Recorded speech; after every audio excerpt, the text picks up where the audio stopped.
The resemblance was impossible to ignore. Anyone with working eyes could see it. The same sharp jawline, the identical slope of the nose, those peculiar gray-green eyes that seemed to shift color depending on the light. Even the way they held their shoulders slightly drawn back with an air of unconscious pride was unnervingly similar. But one young man wore silk cravats and rode thoroughbred horses across the manicured lawns of Bell Reeve Plantation. The other wore coarse cotton and worked those same fields from sunrise until his hands bled. In the suffocating social hierarchy of Tidewater, Virginia, 1854, such similarities were not merely noticed. They were dangerous. They whispered of secrets that polite society refused to acknowledge in daylight, though everyone gossiped about them behind closed doors and raised fans. And when a traveling photographer's camera captured both faces in a single frame, entirely by accident, it set in motion a cascade of events that would destroy one of Virginia's most prominent families and expose truths that some would kill to keep buried. This is not a story about justice or redemption. It is a story about what happens when a single image forces people to confront a reality they have spent years pretending doesn't exist. It is about the terrifying power of undeniable visual evidence in a world built on carefully maintained lies. And it begins, as so many tragedies do, with something as simple and permanent as a photograph. Bell Reeve stood like a monument to old Virginia wealth, its white columns gleaming in the harsh summer sun of 1854. The plantation stretched across nearly 800 acres of prime tobacco land along the James River. A kingdom unto itself, where Alistair Dandridge ruled with the absolute authority afforded to men of his station. The main house, built by his grandfather in 1798, featured 16 rooms filled with imported furniture from London and Paris, crystal chandeliers that had once hung in a French chateau, and enough silver to fill 3 locked cabinets. But the true measure of Alistair's wealth wasn't found in chandeliers or silverware. It was found in the 63 human beings he owned. Each one recorded in a leather-bound ledger with their estimated value written next to their names in neat, unfailing script. Alistair Dandridge was 47 years old that summer. A tall man with thinning brown hair that he combed meticulously each morning to disguise the expanding bald spot at his crown. He had a broad face, efflorid from too much whiskey and too many heavy dinners, and those distinctive gray-green eyes that everyone in 4 counties recognized as a Dandridge trait. His father had them. His grandfather had them. They appeared in oil paintings hanging throughout the house, watching from gilded frames with expressions of stern judgment. He had married Evelyn Fairfax 23 years earlier, a union that pleased both families immensely. The Fairfaxes were old Virginia aristocracy with impeccable bloodlines but dwindling finances. The Dandridges had money but craved the social legitimacy that came with the Fairfax name. It was a transaction, really, dressed up in white lace and orange blossoms. Evelyn was 17 at the wedding, terrified and obedient. Alistair was 24 and already calculating how her connections would expand his influence. Their son Thomas arrived 11 months later, a squalling, red-faced infant who grew into a handsome young man with his father's distinctive features and his mother's refined manners. By 1854, Thomas was 22 years old, recently returned from 3 years at the University of Virginia, where he had studied law with adequate, if unspectacular, results. He had his father's height and those unmistakable gray-green eyes. But he had inherited something else from Evelyn, a certain gentleness, a discomfort with cruelty that Alistair found both puzzling and vaguely disappointing in his only son. Thomas had grown up at Bell Reeve, surrounded by the casual brutality of plantation life. But unlike his father, he had never quite developed the ability to see enslaved people as property rather than human beings. He hid this weakness well, understanding instinctively that to voice such thoughts would mark him as dangerously radical. But the discomfort was always there, a constant low-grade nausea that he had learned to suppress. The Dandridge household also included Alistair's unmarried sister, Catherine, a sharp-tongued woman of 45, who had never quite forgiven the world for failing to provide her with a suitable husband. She lived in the East Wing, spending her days embroidering pillowcases with increasingly elaborate patterns and making cutting remarks about everyone's behavior. Catherine noticed everything, forgot nothing, and wielded gossip like a weapon. This was the family structure at Bell Reeve in the summer of 1854. Respectable, established, outwardly perfect. And then there was Samuel. Samuel had been born in the slave quarters of Bell Reeve on a cold March night in 1832, the same year Thomas was born in the main house. His mother was Aara, a house servant who had worked in the Dandridge household since she was 13 years old. Aara was considered one of the privileged enslaved people at Bell Reeve. She worked indoors, wore relatively clean clothing, and was rarely subjected to the back-breaking field labor that destroyed so many bodies before their time.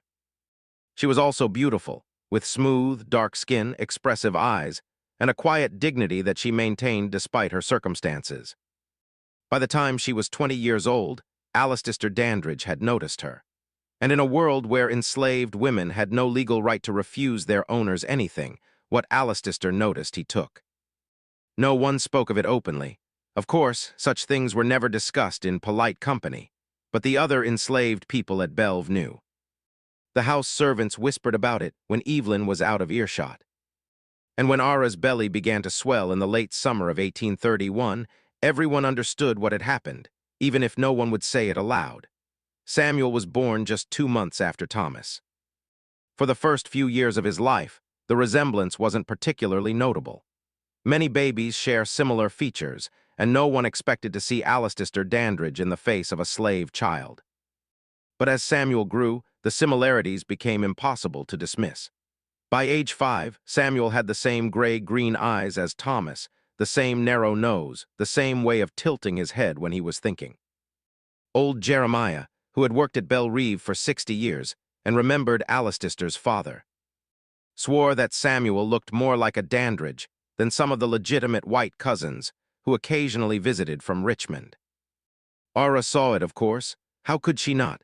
Every time she looked at her son, she saw the man who had forced himself on her reflected back. It was a complicated agony. She loved Samuel with a fierce protective intensity, but his face was a daily reminder of violation and powerlessness. She never spoke of his parentage, not even to Samuel himself. What would be the point? The truth couldn't free him. It could only endanger them both. As Samuel grew older, Aara made sure he understood the fundamental rule of his existence. Blend in, stay quiet. Never draw attention.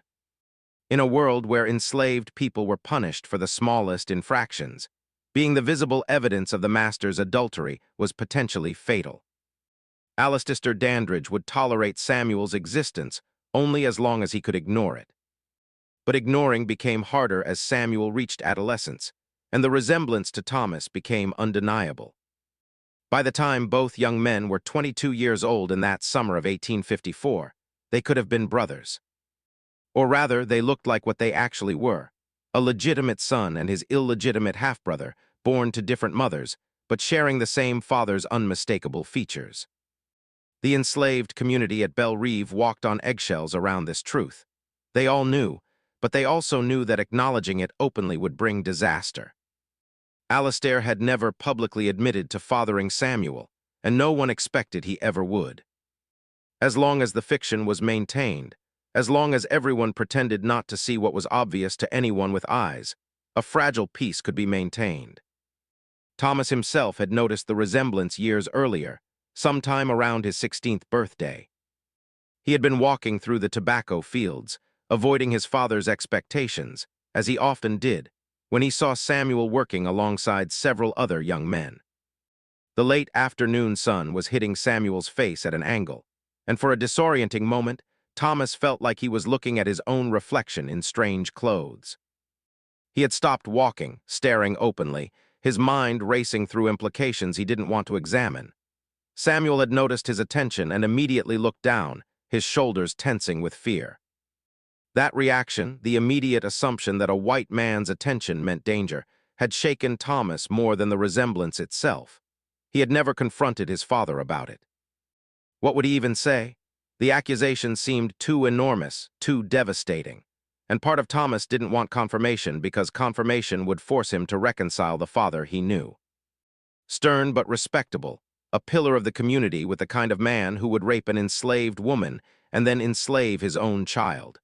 So Thomas did what his entire family had perfected. He pretended not to see. He avoided looking at Samuel directly. When they inevitably crossed paths, he looked through him rather than at him, as though Samuel were a piece of furniture rather than a person.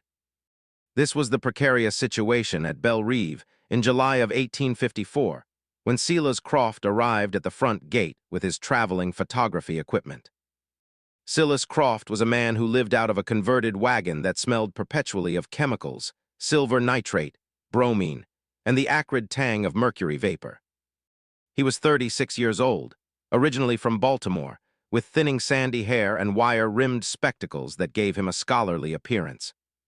He had learned the Daguerreotype process in 1850 and had spent the last 4 years traveling through the South, offering wealthy plantation owners the opportunity to capture their likenesses and their properties in permanent images. Photography was still relatively new and exotic in 1854, barely 15 years old as a commercial enterprise. The daguerreotype process, which created images on silvered copper plates, was complex, time-consuming, and expensive. Only the wealthy could afford it, which made plantation owners ideal customers. They wanted portraits of their families, images of their grand houses, visual proof of their wealth and status that could be preserved for future generations. Silas had photographed dozens of plantations across Virginia, Maryland, and North Carolina. He had captured stern patriarchs sitting rigidly for the lengthy exposures, delicate wives arranged in their finest silk gowns, children frozen in poses of idealized innocence. He had also photographed the plantations themselves, the grand houses, the manicured gardens, the fields stretching to the horizon. And sometimes, if the plantation owner requested it, he photographed the enslaved people. These images served a dual purpose. They were both documentation of valuable property and a form of boasting, visual evidence of the owner's wealth measured in human beings. Silas found these sessions profoundly uncomfortable, but he needed the money, and he had learned not to question his customers' requests. He arrived at Bell Reeve on a Thursday afternoon in mid-July, his wagon rattling up the long oak-lined drive that led to the main house. Alistair Dandridge had sent for him 3 weeks earlier after seeing some of Silas's work at a neighboring plantation. The Dandridges wanted a formal family portrait. Alistair, Evelyn, Thomas, and Catherine arranged in front of the house. They also wanted photographs of the main house from various angles, images that could be sent to relatives in Richmond and Norfolk as evidence of Bell Reeve's magnificence. Silas set up his equipment on the front lawn, a process that took nearly 2 hours. The Daguerreotype camera was a large, unwieldy contraption mounted on a sturdy tripod. Creating images required preparing silver-plated copper sheets with iodine vapor in a specialized box, exposing them in the camera for anywhere from 3 to 15 minutes depending on the light, and then developing them with heated mercury vapor, a process that was both dangerous and requiring of precise timing. The family portrait was scheduled for Saturday morning when the light would be optimal. But Silas spent Friday setting up test shots, examining angles, and ensuring his equipment was functioning properly. This was when things began to go wrong, or perhaps right, depending on one's perspective. Silas was testing the light and exposure times in the late afternoon, positioning his camera to capture the front facade of the house. He wanted to ensure the white columns wouldn't be overexposed in the bright summer sun. As he was adjusting his equipment, setting up what he thought would be a simple architectural shot, several people crossed through his field of view. This wasn't unusual. Life on a plantation didn't stop for photography. Enslaved people were constantly moving about, carrying water, tending gardens, performing the endless labor required to maintain a property like Bell Reeve. Silas had learned to simply wait them out, letting them pass before triggering his exposures. But this time he didn't wait quite long enough. He had just removed the lens cap to begin the exposure when 2 young men walked into frame from different directions. One, Thomas, wearing a fine linen shirt and walking with the relaxed confidence of someone who owned the ground beneath his feet, approached from the main house. The other, Samuel, carrying a basket of kindling and moving with the careful anonymity of someone trying not to be noticed, came from the direction of the dependencies. They crossed paths perhaps 15 ft from each other, neither looking at the other, both visible in the frame for perhaps 20 seconds before continuing in their respective directions. It wasn't enough time for a clear portrait. The daguerreotype process required absolute stillness to avoid blurring, but it was enough to capture their general forms, their profiles, their silhouettes against the White House. Silas didn't think much of it at the time. It was just a test exposure, not intended for delivery to the customer. He would develop it that evening to check his chemical mixtures and exposure times, then discard it before creating the real photographs the next day. That evening, in his wagon lit by lanterns and smelling of chemicals, Silas developed the test plate. When the image emerged from the mercury vapor, he nearly dropped it. There captured on the silvered surface were two young men in profile. The quality wasn't perfect. There was some motion blur, some loss of detail. But what was perfectly, undeniably clear was that they had the same face, the same profile, the same bearing, the same distinctive features that marked them as kin. One was dressed in fine clothes, the other in rough cotton. One was white, the other was black, but they had the same face. Silas stared at the image for a long time, his hands trembling slightly. He had been photographing southern plantations for 4 years. He was not naive about what happened on these estates, about the unspoken rules and hidden realities. He had heard the whispered jokes among white men about plantation children and night visits like, but he had never seen the evidence presented so starkly, so undeniably as in this single image. The resemblance was impossible to explain away. This wasn't a vague similarity or a coincidental shared feature. This was clear visual proof of blood relation, captured permanently in silver and copper. Silas understood immediately that the daguerreotype in his hands was dangerous.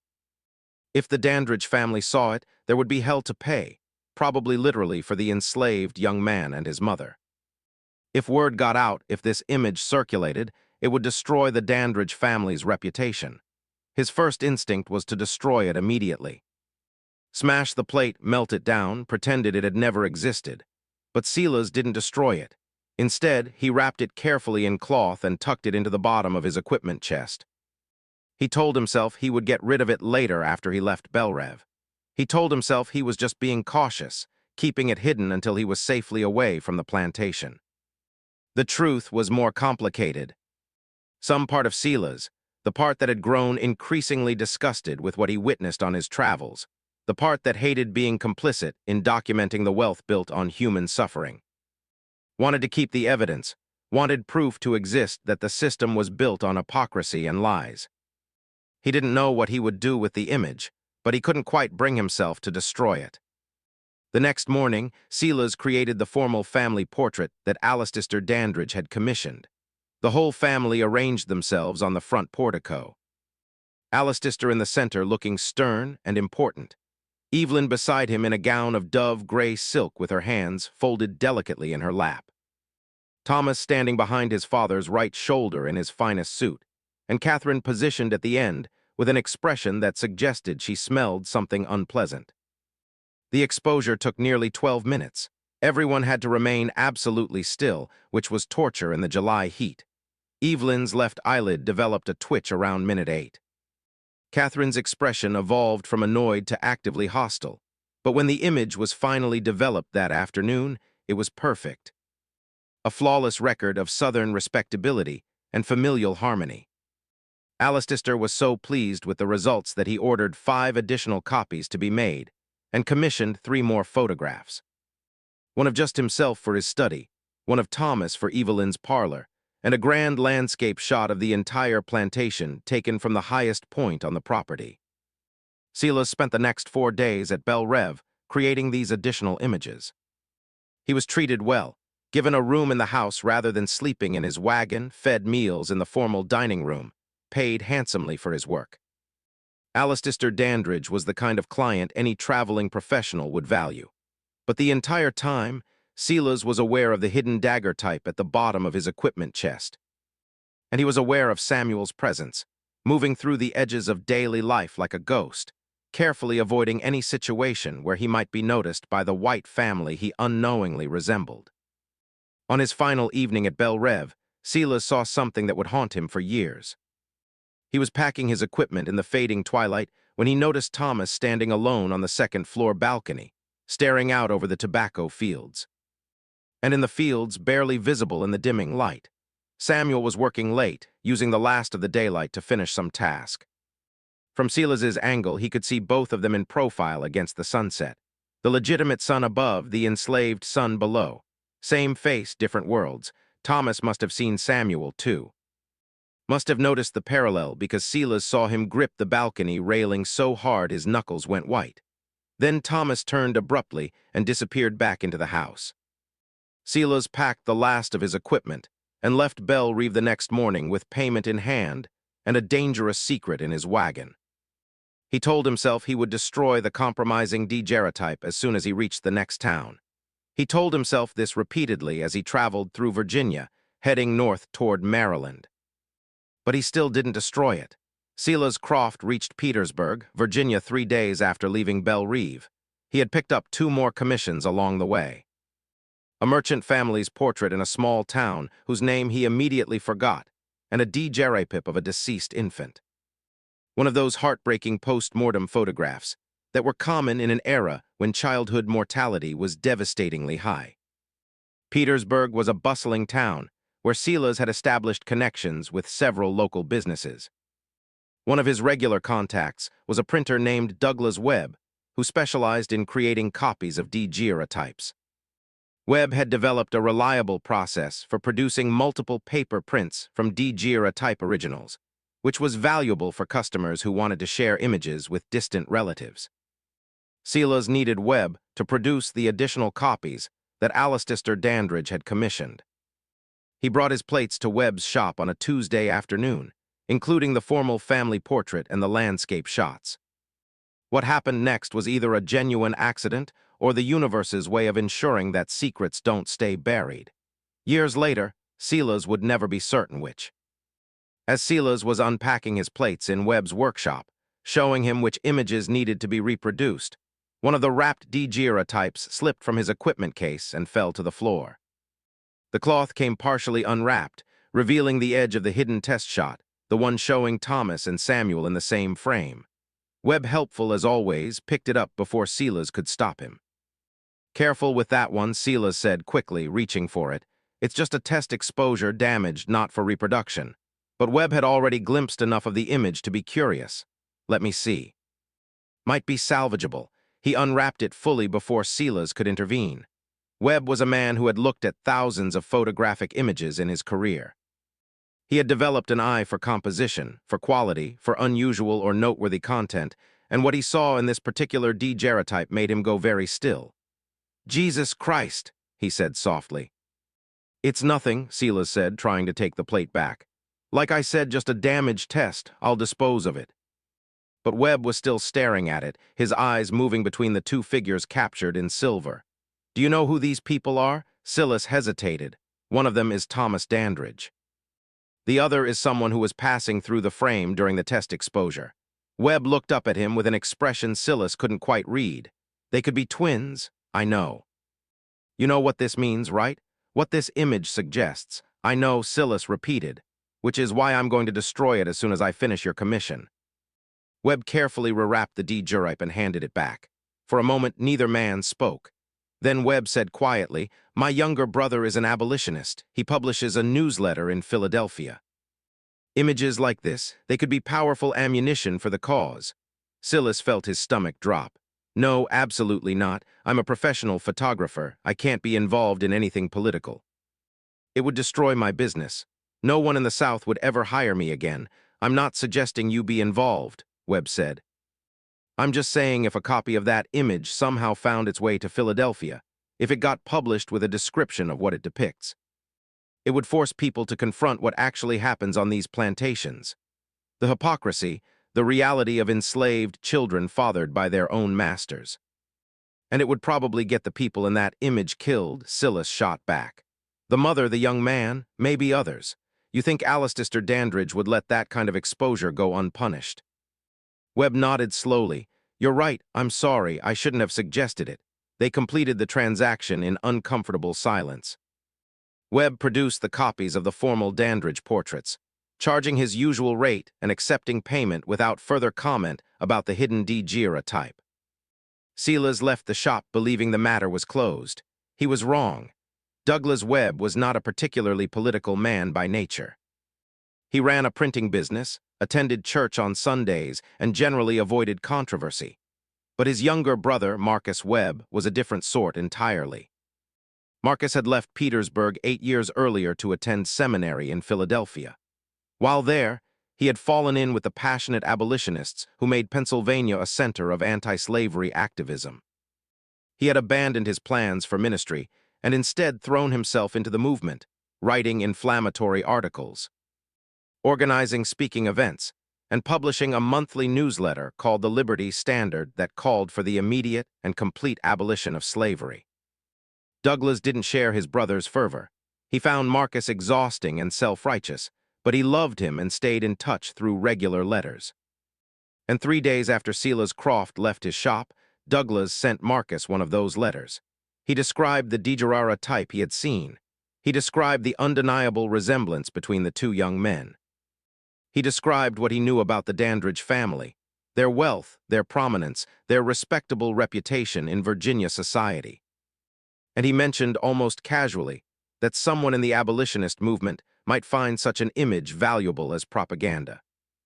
Douglas told himself he was just sharing an interesting story with his brother. He wasn't actually suggesting Marcus do anything with the information.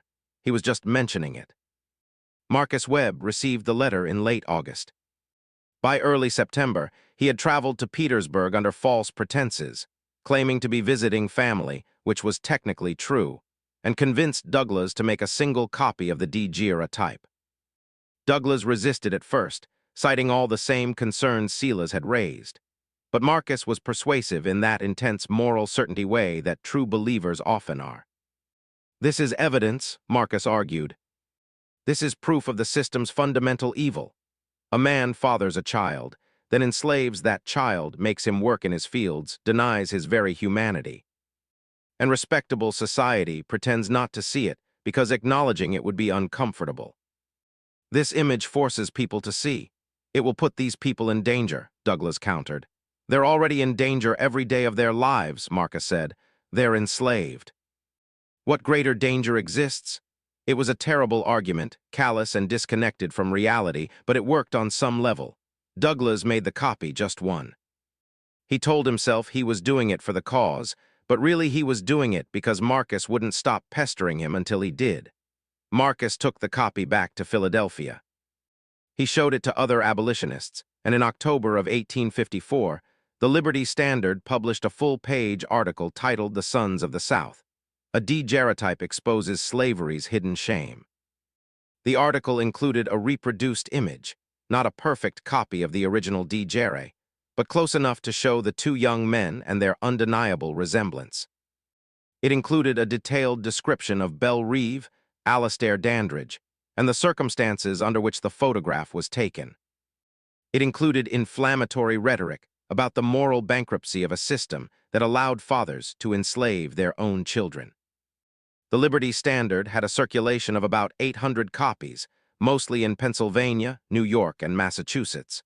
It was read primarily by people who already opposed slavery. People who nodded along and felt their existing beliefs confirmed, but 800 copies can travel far.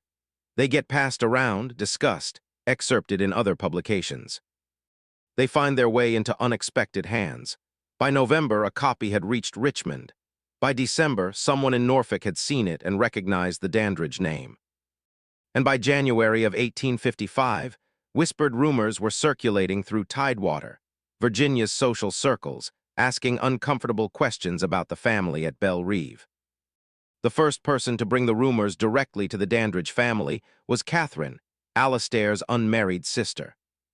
She had heard about it at a church social in early January from Beatrice Caldwell, a distant cousin who lived in Norfolk and who had a particular talent for delivering devastating information with a smile.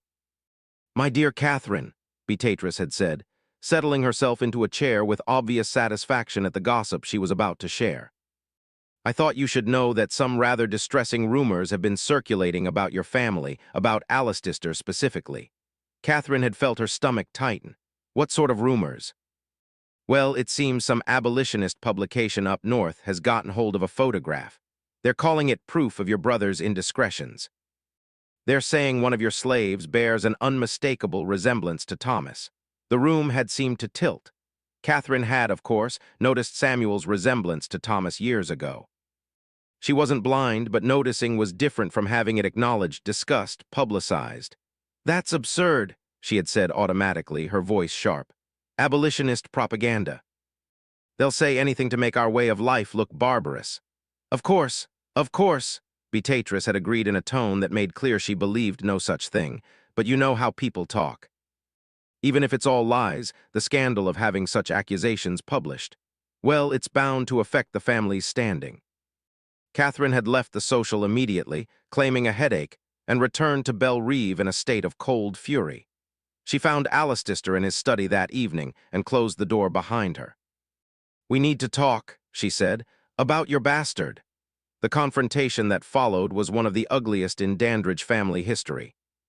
Alistair tried to deny everything at first, claiming the rumors were fabricated, that abolitionists were trying to destroy respectable Southern families with lies and doctored photographs. But Catherine wasn't having it. "I have eyes. Alistair, I've seen Samuel. Everyone has seen him. He looks exactly like Thomas, exactly like our father, like our grandfather. He has the Dandridge eyes. For God's sake, you're imagining things, don't you dare." Catherine cut him off, her voice shaking with rage. "Don't you dare insult my intelligence. You forced yourself on that woman. You fathered a child with her, and then you kept them both here, enslaved, where we all have to see the evidence of your depravity every single day." Alistair's face had gone purple. "Watch your tongue. This is my house. This was our father's house, Catherine Shotbeck, and our grandfather's, and you've disgraced it. You've made a mockery of our family name, and now it's all coming out, published in newspapers, passed around like scandal sheets. Do you have any idea what this will do to Thomas's prospects? What respectable family will want their daughter to marry into a household embroiled in this kind of ugliness?" That hit home. Alistair had been planning to announce Thomas' engagement to a young woman from a prominent Richmond family that spring. The union would cement important political connections and expand the Dandridge influence considerably. "But if scandal surrounded the family name, what do you suggest?" he asked finally, his voice tight. "Get rid of him," Catherine said immediately. "Sell Samuel. Sell him south to Georgia or Alabama, where no one knows about this ridiculous photograph. Get him out of Virginia. Let people forget what he looks like. And his mother, sell her too. Sell them both together if you must, but get them away from here. It's the only way to make this go away." Alistair considered this. It was a practical solution. Enslaved people were sold away from their birthplaces every day. No one would think twice about it. But there was a complication Catherine didn't know about. A complication Alistair had never told anyone. He had promised Aara years ago in a moment of guilt-stricken weakness that he would never sell Samuel. It had been a stupid promise made after he had visited the slave quarters in the night and found her holding their infant son. She had looked at him with such profound despair that something in him had cracked. "I won't sell him," he had whispered. "Or you, I promise." It was the only kindness he had ever shown her, and it was barely even kindness, more like a slightly less terrible cruelty. But he had meant it at the time. Now, 23 years later, that promise had become an enormous liability. "I'll think about it," he told Catherine. She looked at him with disgust. "You're still protecting her, aren't you? After everything, after the shame this has brought on us, you're still protecting your Negro. Get out," Alistair said quietly. Catherine left, slamming the door hard enough to rattle the paintings on the walls. Evelyn Dandridge had not been present for this conversation, but she heard about it anyway. The enslaved house servants heard everything that happened in the main house. They were invisible to white people in the way furniture was invisible, present, but not considered capable of judgment or memory, and the house servants talked among themselves. By the next morning, Evelyn knew that Catherine had confronted Alistair. She knew what the rumors were claiming. She knew that a photograph existed somewhere that provided visual evidence of what she had suspected, but never acknowledged for over 20 years. Evelyn was 52 years old that winter. She had been married to Alistair for 23 years. She had spent those years managing his household, raising his son, entertaining his guests, and maintaining the flawless facade of respectability that her social position demanded. And she had spent all those years pretending not to know that her husband had raped an enslaved woman and fathered a child who worked in their fields. She had seen Samuel, of course, had noticed the resemblance, but she had perfected the art of not seeing, of looking past uncomfortable truths, of maintaining plausible deniability. It was a skill that many Southern white women of her class had mastered. The ability to know and not know simultaneously, to live with betrayal by simply refusing to acknowledge it existed. But a photograph changed everything. Visual evidence couldn't be ignored the same way whispered suspicions could. And knowing that strangers in Philadelphia and Norfolk and Richmond were looking at that image, seeing what it revealed, discussing her humiliation, that was intolerable. Evelyn had not confronted Alistair about his affairs in more than 15 years. She had learned early in their marriage that such confrontations accomplished nothing except making her seem hysterical and shrewish. Southern manhood gave Alistair the right to do whatever he wanted with enslaved women, and Southern womanhood gave Evelyn the responsibility to pretend it wasn't happening. But the rules changed when the affair became public. When it threatened their family's social position, when it affected Thomas, she found Alistair in his study 2 days after Catherine's confrontation. "We need to discuss our son's future," she said, her voice calm and controlled in that way that signaled barely suppressed fury. Alistair looked up from his papers wearily. "What about it?" "The Birmingham family has withdrawn their daughter from consideration as a bride for Thomas." The color drained from Alistair's face. The Birminghams were the Richmond family he had been negotiating with for months. The planned marriage was supposed to be announced at a major social event in March. Why? He asked, though he already knew. They cited concerns about family reputation, Evelyn said. They didn't specify further, but I'm certain you can guess the nature of their concerns. Alistair said nothing. "This is going to destroy him," Evelyn continued. "Our son, the legitimate son you actually claim. His prospects, his future, his standing in society, all of it will be tainted by this scandal. Because you couldn't control your base appetites, because you had to force yourself on a woman who couldn't refuse you." "Evelyn, I'm not finished." She cut him off. "For 23 years I have maintained this household. I have managed your home, raised your son, entertained your associates, and presented a perfect face to society. I have done everything expected of me, and you have repaid me with humiliation. It was decades ago, and yet the evidence still walks around our property every day," Evelyn said coldly. "The evidence is 22 years old and has your face. How exactly am I supposed to pretend that doesn't exist when there's a photograph of it being passed around abolitionist circles?" Alistair stood up frustrated. "What do you want me to do? I can't unmake the past. You can deal with the present," Evelyn said. "Catherine is right. They need to be sold, both of them, immediately. Sold south where no one will connect them to this family. It's the only way to minimize the damage." "I can't," Alistair said quietly. Evelyn stared at him. "What do you mean you can't?" "I promised her I wouldn't sell them." The silence that followed was terrible. Evelyn's face went through several expressions. Disbelief, rage, something that might have been profound hurt before settling into a mask of frozen contempt. "You promised her," she repeated. "You made a promise to your slave woman." "Evelyn, you've broken every promise you made to me," she said, her voice shaking slightly. "But the promise you made to the woman you raped, that one you intend to keep, that's where your honor lies." "It's not that simple." "Get out of my sight," Evelyn said. "I don't want to look at you." Alistair left his own study because it was easier than continuing the conversation. Thomas learned about the photograph and the scandal from a friend in Richmond who sent him a discreet letter in mid-January. The letter included a clipped excerpt from the Liberty Standard article, though not the actual image itself. Thomas read it alone in his room, his hands trembling. Seeing the truth laid out in print, the legitimate heir and the enslaved son, captured together by accident, reveal the hidden reality of plantation life. Made it impossible to maintain his carefully constructed denial. He had known on some level for years. but knowing privately and having it published for strangers to read were entirely different experiences. The letter from his friend ended with sympathetic but pointed advice. You may want to distance yourself from Bell Reeve for a while until this all settles down. Perhaps extended travel would be beneficial. Thomas understood what that meant. His friend was suggesting he flee, essentially run away to Europe or up north and wait for the scandal to fade. Abandon his family to deal with the consequences alone. He couldn't do that. Whatever his father's sins, and they were enormous, Thomas couldn't just disappear. But he also couldn't stay at Bell Reeve and pretend everything was normal. Not anymore. Not with the truth hovering over everything like a dark cloud. That evening, Thomas did something he had never done before. He went down to the slave quarters after dark.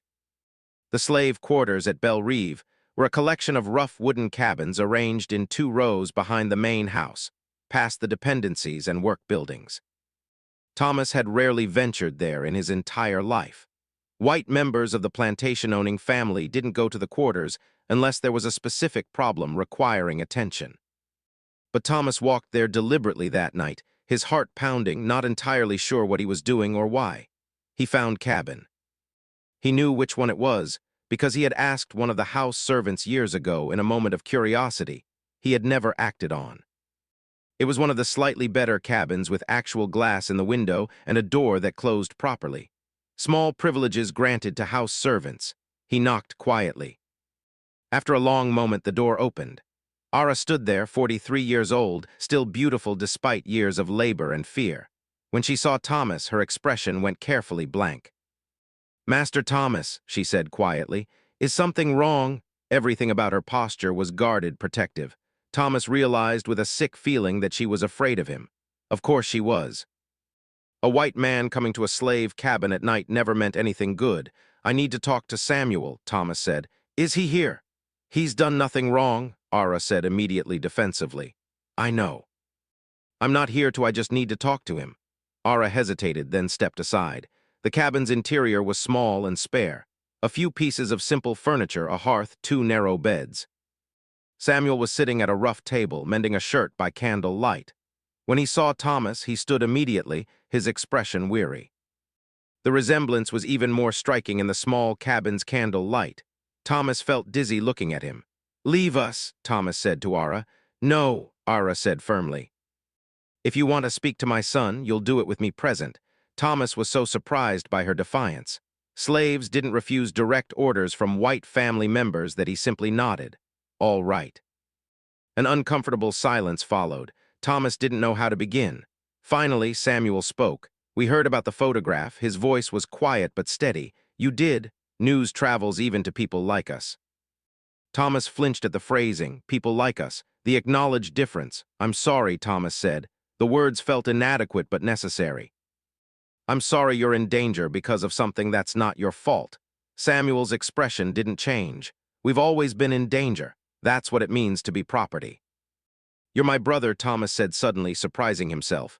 "You're my half-brother there. You know it. I know it. Everyone knows it. Does your father know it?" Samuel asked. Thomas didn't know how to answer that. Aara spoke up, her voice hard. "Your father knows exactly what he did, and he's known for 22 years what the consequences were. He chose to keep us here anyway. Chose to watch Samuel grow up enslaved. Chose to let you grow up in privilege while your brother worked in the fields. That wasn't ignorance. That was choice." "I know," Thomas said quietly. "I know, and I don't know how to fix it. I don't know how to make any of this right." "You can't," Samuel said simply. "What's done is done. My father's considering selling you," Thomas said, "both of you. Sending you south to make the scandal go away." He saw terror flash across both their faces before they controlled it. Being sold south was one of the most feared fates for enslaved people in Virginia. It meant separation from everyone you knew, harsher working conditions, higher mortality rates. It meant disappearing. "Can you stop him?" Aara asked. "I don't know," Thomas admitted. "I don't have any real authority here. I'm just his son." "You're his legitimate son," Samuel corrected. "That counts for something."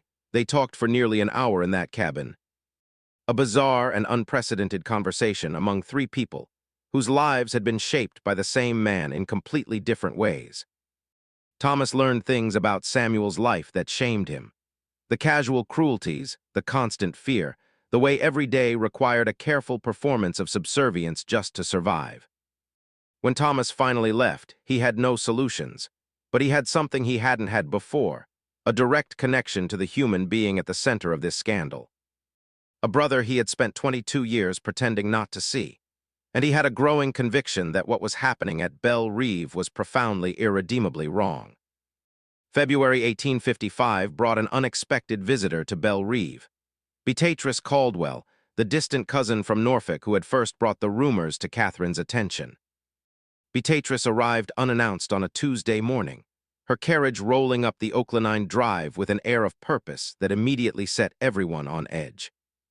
She was a woman in her early 50s, wealthy in her own right from her late husband's shipping business, and possessed of that particular brand of social power that comes from knowing everyone's secrets and having no compunction about weaponizing them. Evelyn received her in the formal parlor with all the grace her position demanded, though she would have preferred to turn Beatrice away at the door. "Beatrice, what an unexpected pleasure," Evelyn said, her tone making clear it was no pleasure at all. "Darling Evelyn," Beatrice replied, settling herself into the best chair without waiting for an invitation. "I've been hearing such concerning things, and I simply had to come see how you all were managing. We're managing perfectly well. Are you? Because the talk in Norfolk hasn't died down at all. If anything, it's getting worse. People have started sending for copies of that abolitionist newspaper just to see the photograph. It's become quite the sensation."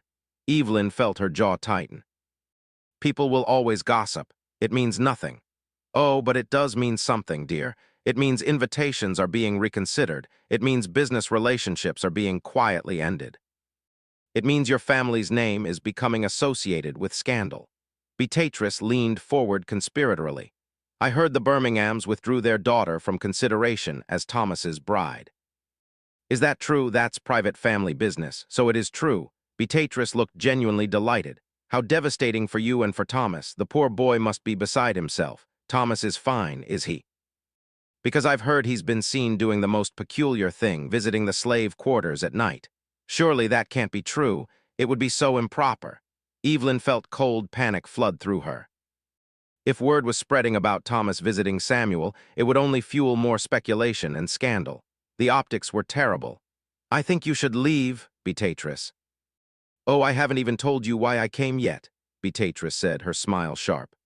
"I'm hosting a tea next month, a gathering of the most prominent families in Norfolk and the surrounding area. I would very much like the Dandridge family to attend." This was a trap, obviously, but refusing would be even worse than accepting. It would look like they were hiding, admitting guilt. "We would be delighted," Evelyn lied. "Wonderful. I'll send the formal invitation.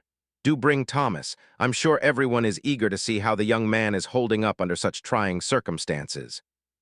After Beatrice left, Evelyn sat alone in the parlor for a long time, feeling the walls of her carefully maintained world closing in. The next few weeks saw a series of increasingly desperate family meetings. Alistair, Evelyn, Catherine, and Thomas gathered behind closed doors to discuss their options, their voices rising in frustration and fear. Catherine continued to push for selling Samuel and Aara. "It's the only solution. Every day they remain here. They're living evidence of the scandal." Thomas, to everyone's surprise, pushed back. "They're people, not evidence. You can't just dispose of them because they're inconvenient. They're slaves," Catherine snapped. "That's exactly what you can do with them." "They're my brother and his mother," Thomas said, his voice shaking with suppressed emotion. Whether anyone wants to acknowledge it or not, the room went silent. It was the first time anyone in the family had said it out loud so directly. Alistair looked at his son with an expression somewhere between rage and despair. "You will not speak of this." "Why not? Everyone else is speaking of it. There's a photograph circulating through the northern states showing us standing together." "What exactly am I not supposed to say?" "Thomas, enough," Evelyn said sharply. But Thomas was past being silenced. "No, not enough. We've all been pretending for years, pretending we don't see it, pretending it didn't happen, but it did happen. And Samuel has paid for father's sins every day of his life while we've lived in comfort. That's the truth, whether it's convenient or not." "Your youthful righteousness is touching but useless," Catherine said coldly. The question isn't what's morally correct. The question is how to protect this family's reputation. By selling my brother like livestock. By doing what's necessary, Alistair finally spoke, his voice heavy. The decision is mine to make, and I've decided they stay. Everyone stared at him. You can't be serious, Catherine said. I made a promise years ago, and despite everything, I intend to keep it. You're going to destroy this family for a promise made to a slave woman. Catherine's voice was shrill with disbelief. This family is already destroyed, Alistair said quietly. Selling them won't fix that. It'll just add more sin to the pile. It was perhaps the closest Alistair Dandridge had ever come to acknowledging remorse, but it was too little, far too late. The tea at Patriarch Caldwell's Norfolk estate took place on the first Saturday in March. The Dandridge family arrived together in their finest carriage, dressed immaculately, presenting a united front of respectability. It was an ambush. The gathering included about 30 women from prominent Virginia families, all of whom had ostensibly come for refined conversation and delicate refreshments. But the moment the Dandridges arrived, the atmosphere shifted. Conversation stopped mid-sentence, heads turned, eyes assessed and judged. Beatrice greeted them with effusive warmth that was entirely performative. The Dandridges, how wonderful that you could join us. Please come in. Everyone is so eager to see you. The tea proceeded with all the formal rituals, pouring, stirring, delicate bites of cake. But the conversation was pointed, designed to draw blood. One woman asked Evelyn with false concern, "How are you managing, dear? All this dreadful gossip must be so trying." Another turned to Thomas and said, "I understand you've been taking a sound, special interest in the welfare of your family's slaves. How progressive of you." The questions kept coming, each one carefully phrased to sound innocent, while actually being viciously pointed. It was a masterclass in Southern passive aggression, the particular skill of destroying someone while maintaining plausible deniability about one's intentions. Then Beatrice dealt the play's final blow. "I have something I thought might interest everyone," she announced during a lull in conversation. She produced a folded newspaper from beside her chair, a copy of the Liberty Standard with its inflammatory article, and the reproduced photograph. "This has been circulating in certain circles," she said. "I managed to acquire a copy. It makes such fascinating claims about our dear friends, the Dandridges." She proceeded to read excerpts aloud, her voice dripping with false sympathy. The article's descriptions of Alistair's assault on Aara, the detailed comparison of Thomas and Samuel's features, the accusations of moral bankruptcy and hypocrisy. Evelyn sat frozen, her teacup suspended halfway to her lips, unable to move or speak. Thomas had gone pale, his hands clenched in his lap. Catherine looked murderous. When Beatrice finished reading, she looked up with wide, innocent eyes. Of course, I'm sure it's all abolitionist lies, but the photograph itself is quite striking. The resemblance is remarkable, wouldn't you say? She passed the newspaper around the room. Woman after woman looked at the photograph, their expressions ranging from shock to disgust to barely concealed satisfaction at witnessing such a spectacular fall from grace. Thomas stood abruptly. "We're leaving." "But you've barely touched your tea," Beatrice protested with false concern. "We're leaving now," Thomas repeated, his voice tight with barely controlled rage. The Dandridge family left Beatrix's estate in silence, their humiliation complete and public. The ride back to Bell Reeve was silent for the first hour. Then Evelyn spoke, her voice eerily calm. "This can't continue." "What do you propose?" Alistair asked wearily. "I'm taking Catherine and moving to my sister's house in Charleston. I will not remain in this house with you. I will not continue to be humiliated by your past actions, Evelyn." "I'm not negotiating, Alistair. I'm informing you of my decision. You can keep your plantation, your slaves, your bastard son, and your promises. I'm leaving. Mother, wait." Thomas started. "You'll need to decide where your loyalties lie," Evelyn said, looking at her son. "You can come with us and distance yourself from this scandal, or you can stay here with your father and be dragged down with him." Thomas looked between his parents, torn. "I can't just abandon." "Abandon who?" Evelyn cut him off. "Your father after what he's done. Or are you more concerned about abandoning your newfound brother in the slave quarters?" The contempt in her voice was withering.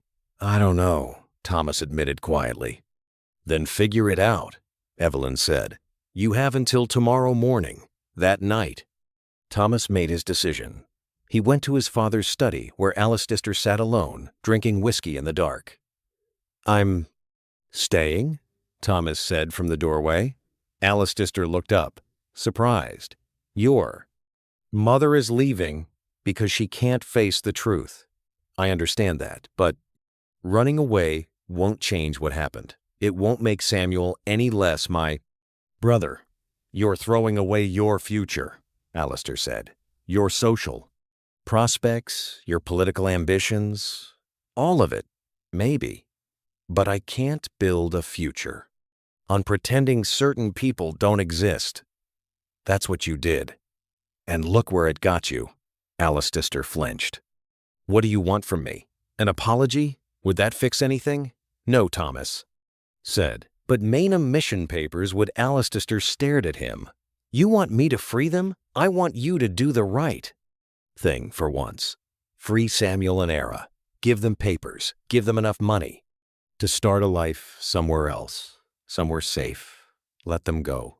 If I free them now in the middle of this scandal, it will be seen as admission of guilt." "You are guilty," Thomas said bluntly. "Everyone knows it. The only question is whether you'll do anything to make it right." "And if I refuse?" Thomas met his father's eyes. "Then I'll wait until you die and do it myself. I'm your heir. Eventually, Bell Reeve will be mine, and the first thing I'll do is free every single person you've enslaved here." It was a threat and a promise.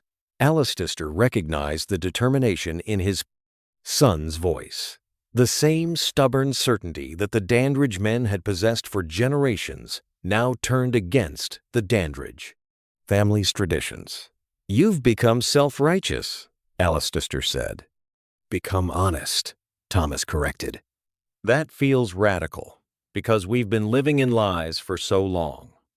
3 days later, on a cold March morning, Alistair Dandridge signed manumission papers for Aara and Samuel. The papers declared them free, no longer enslaved, with all the legal rights afforded to free people of color in Virginia.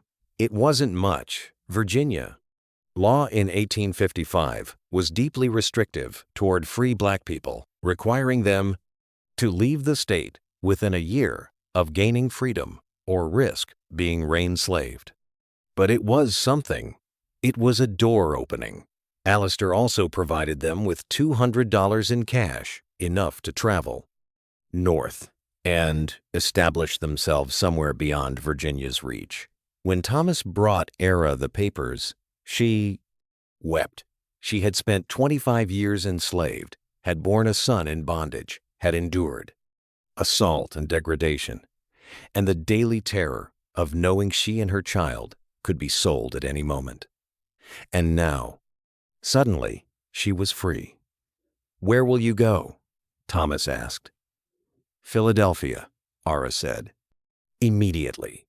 I have cousins there who moved north years ago. They'll help us establish ourselves."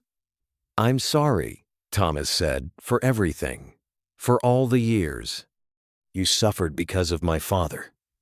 Aara looked at him for a long moment. "You're not your father. Remember that." Samuel joined them, holding his own set of freedom papers, his hands trembling slightly. Thomas looked at his half-brother, his brother, no qualifiers needed, and extended his hand. After a moment's hesitation, Samuel shook it. "Thank you," Samuel said quietly. "Don't thank me. This is the bare minimum of what you're owed." They left Bell Reeve 2 days later at dawn with a bag of belongings and those precious papers that declared them free. Thomas watched them go from the upper balcony, feeling a complicated mix of relief and grief. They were safe now, but their freedom had come at an immense cost, and decades too late. Evelyn Dandridge never returned to Bell Reeve. She lived with her sister in Charleston until her death. In 1867, maintaining to the end that she had been the victim of her husband's moral failures, she never spoke to Alistair again. Catherine moved with her, equally bitter, equally determined to distance herself from the scandal that had tainted the family name. Alistair remained at Bell Reeve, watching his social standing crumble over the next few years. Former friends stopped visiting. Business relationships dried up. The Richmond political circles that had once courted his influence now avoided him. He died in 1859, a wealthy man in financial terms, but socially isolated. His reputation forever marked by the photograph that had exposed his sins. Thomas inherited Bell Reeve, and true to his word, began the process of freeing the enslaved people there. He did it gradually to avoid financial ruin, offering wages to those who stayed as free workers and providing resources to those who chose to leave. By 1863, when the Emancipation Proclamation was issued, Bell Reeve was already operating as a paid labor farm. He never married. He spent his remaining years trying to make amends for his family's actions, though he never quite succeeded in forgiving himself for the years he spent pretending not to see. Aara and Samuel reached Philadelphia in April of 1855. They settled in the city's growing free black community, finding work, and gradually building new lives. Samuel learned carpentry and eventually opened his own small shop. He married, had children, lived to see the Civil War end. Slavery throughout the nation. Aara lived to be 73 years old. In her final years, she would occasionally speak about Bell Reeve, but only in fragments, brief memories that surfaced and then retreated, too painful to dwell on for long. The Daguerreotype that started it all, the original plate that Silas Croft had captured by accident, was destroyed.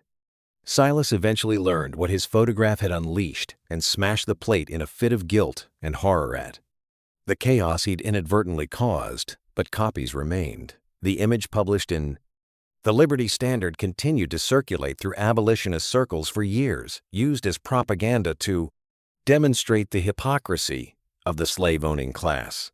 Even after the Civil War, it occasionally appeared in historical collections labeled simply Two Sons of the South. Looking at that photograph now, knowing its history, one can't help but see it as evidence of something larger than one family's scandal. It captured the fundamental lie at the heart of American slavery. The fiction that human beings could be divided into categories of free and enslaved based on race, even when their blood was the same, even when their faces reflected the same ancestry. The resemblance between Thomas and Samuel wasn't unusual. It was repeated on plantations across the South, wherever enslaved women were vulnerable to their owners' violence.